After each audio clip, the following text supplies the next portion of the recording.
Saudara-saudara yang kekasih di dalam Tuhan, apa kabar semua? Semoga semua dalam keadaan yang sehat dan baik. Kita bertemu lagi dalam renungan harian di hari Selasa tanggal 6 September tahun 2022. Saudara, mari menghadap Tuhan dalam doa. Mari berdoa. Kepadamu Tuhan, kami datang menaikkan puji dan syukur atas kasih-Mu yang selalu kami alami dalam hidup kami. Tuhan, kami akan membaca firman-Mu. Roh Kudus tolong kami, biar firman-Mu ini dapat kami baca dan juga boleh mengambil bagian dalam hidup kami. Tuhan bersabda, kami siap mendengar firman-Mu. Dalam nama Tuhan Yesus kami berdoa. Amin. Yeremia pasal 19 ayat 1 sampai 15. Pelajaran dari buli-buli yang pecah. Beginilah pula firman Tuhan kepadaku. Pergilah membeli buli-buli yang dibuat dari tanah, lalu ajaklah bersama-sama engkau beberapa orang tua-tua bangsa itu dan beberapa orang imam yang tertua. Kemudian berangkatlah ke lembah Ben Hinnom yang di depan pintu gerbang Beling. Serukanlah di sana perkataan-perkataan yang akan kusampaikan kepadamu. Katakanlah, dengarlah firman Tuhan, hai raja-raja Yehuda dan penduduk Yerusalem. Beginilah firman Tuhan semesta alam, Allah Israel. Sesungguhnya aku akan mendatangkan malapetaka kepada tempat ini, sehingga telinga orang yang mendengarnya mendenging.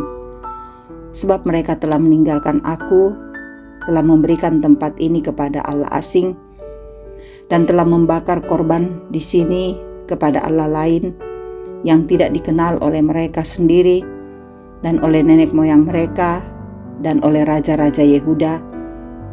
Mereka telah membuat tempat ini penuh dengan darah orang-orang yang tidak bersalah. Mereka telah mendirikan bukit-bukit pengorbanan bagi Baal untuk membakar anak-anak mereka sebagai korban bakaran kepada Baal. Suatu hal yang tidak pernah kuperintahkan atau kukatakan dan yang tidak pernah timbul dalam hatiku. Sebab itu sesungguhnya waktunya akan datang, demikianlah firman Tuhan, bahwa tempat ini tidak akan disebut lagi Tofet dan lembah Ben Hinnom, melainkan lembah pembunuhan. Aku akan menggagalkan rancangan Yehuda dan Yerusalem di tempat ini, dan aku akan membuat mereka rebah oleh pedang di depan musuh mereka, dan oleh tangan orang-orang yang ingin mencabut nyawa mereka. Aku akan membiarkan mayat-mayat mereka dimakan oleh burung-burung di udara dan oleh binatang-binatang di bumi. Aku akan membuat kota ini menjadi kengerian dan menjadi sasaran suitan. Setiap orang yang melewatinya akan merasa ngeri dan bersuit karena segala pukulan yang dideritanya. Aku akan membuat mereka memakan daging anak-anaknya laki-laki dan daging anak-anaknya perempuan. Dan setiap orang memakan daging temannya dalam keadaan susah dan sulit yang ditimbulkan musuhnya kepada mereka dan oleh orang-orang yang ingin mencabut nyawa mereka. Selanjutnya pecahkanlah buli-buli itu di depan mata orang-orang yang turut bersama-sama engkau. Katakanlah kepada mereka, beginilah firman Tuhan semesta alam. Demikianlah akan kupecahkan bangsa ini dan kota ini, seperti orang memecahkan tembikar tukang periuk, sehingga tidak dapat diperbaiki lagi. Dan Tofet akan menjadi tempat penguburan, karena tidak ada tempat lain untuk menguburkan. Begitulah akan kukatakan kepada tempat ini, demikianlah firman Tuhan, dan kepada penduduknya aku akan membuat kota ini seperti Tofet.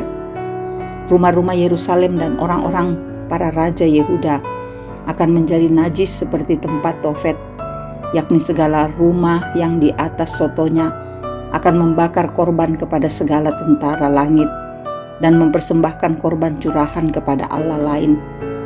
Ketika Yeremia pulang dari Tofet, kemana Tuhan telah mengutusnya untuk bernubuat.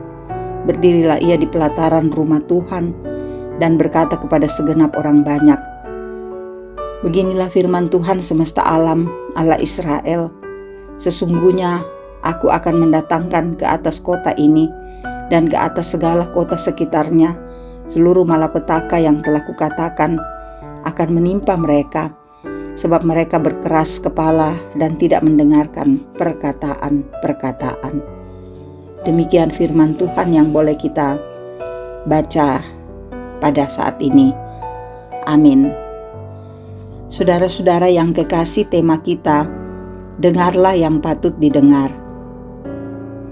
Saudara, bayangkanlah bagaimana sulitnya hidup kalau tidak tahu harus kemana dan bagaimana. Lebih mudah seekor kuda berjalan ke suatu tempat yang baru sama sekali daripada seorang muda yang hendak pergi ke tempat yang tentangnya ia belum pernah mendengar apapun. Kuda bergerak dengan naluri, tetapi manusia bergerak dalam kesadaran dan tanggung jawab atau kebebasan memilih, memenuhi panggilan hidupnya. Dalam rangka itulah mendengar firman-Nya menjadi keniscayaan. Saudara tidak mendengar Dia akan mendatangkan hukuman, yakni hukuman sebagai wujud lain dari kasih yang agung, kasih yang tidak membiarkan umat menjadi binasa selamanya. Gambaran dari hukuman-hukuman yang amat mengerikan disampaikan melalui nubuat Nabi Yeremia. Puncaknya adalah munculnya sifat dan tindakan kanibal atau manusia memakan daging manusia. Ini adalah gambaran masyarakat yang tidak bisa memperbaiki dirinya lagi, menjadi seperti tembikar yang pecah. Saudara-saudara, gambaran yang demikian mengerikan itu bukan muncul sekonyong-konyong, melainkan sebagai akibat dari sikap tidak mendengar dan keras kepala dari umat yang sangat disayanginya. Sikap tidak mendengar telah melahirkan kehidupan beragama yang rusak sama sekali. Penyembahan kepada ilah lain sampai pada bentuk penyembahan yang sangat bodoh, yakni mengorbankan anak sebagai persembahan. Saudara-saudara, hidup tidaklah mungkin tanpa mendengar firman Tuhan. Seperti dalam salah satu semboyan reformasi, Sola Scriptura, selalu terbuka dan siap mendengarkan dan membawa kita terus bertumbuh dalam hidup yang semakin berkenan kepada Tuhan. Saudara, secara praktis itulah jalan benar yang sejati untuk membangun pribadi dan hidup bermasyarakat yang memuliakan Tuhan.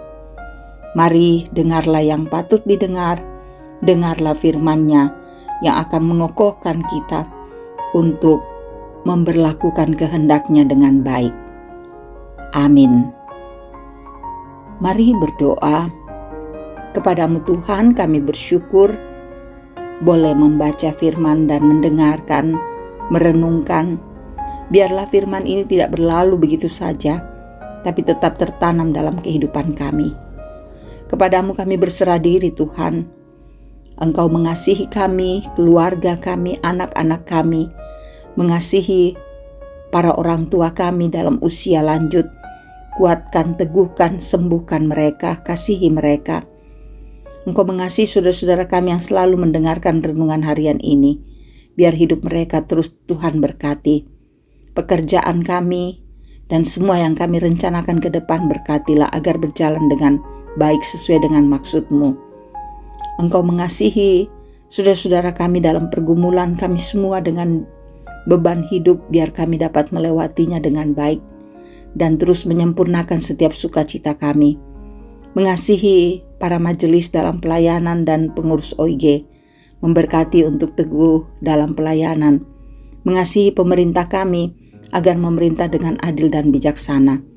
Kami tahu seluruh hidup kami terus Engkau yang tilik, karena itu kami hanya berserah kepadamu. Kasihi, sertai dan kuatkan kami Tuhan, agar kami kokoh menghadapi hidup ini. Ini doa kami membawa semua hanya di dalam nama anak-Mu Yesus, Tuhan, Juru Selamat dan Penebus dosa kami. Amin. Terima kasih saudara-saudara boleh mendengarkan renungan harian ini. Tetaplah kuat dan teguh, dan biar firman ini menjadi berkat bagi saudara-saudara dimanapun saudara berada. Tuhan Yesus memberkati. Salam sehat.